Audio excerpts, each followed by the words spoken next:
халық біраз қызығушылық танытып, біздің біраз қолөнер дүниелерімізді тамашалап, әрі саудасын жасап жатыр.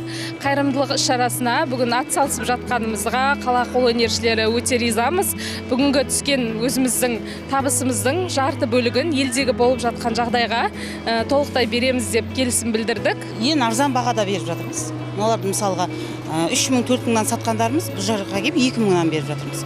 Енді балдарына алуына, кішкентай балдарына тиімді баға. Оларды мысалы 8.000-10.000-нан сатсақ, бұл жерге келіп 5.000-нан.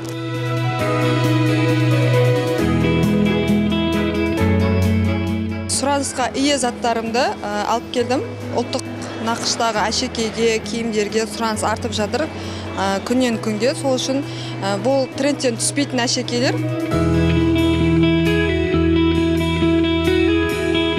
Өте керемет қолдан шыққан дүниелер бар екен. Еңбектеріңіз бағалана берсін. Қайырымдылыққа өз үлесімізді қосып, осы заттардың ішінен өзіме ұнаған затымда сауда жасайын деп келіп тұрмын.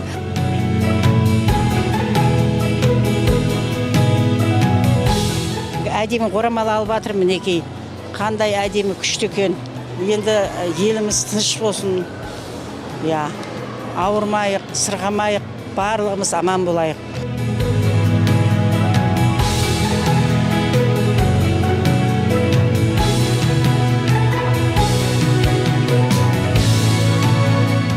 Өте қуаныштымын осы жағдай.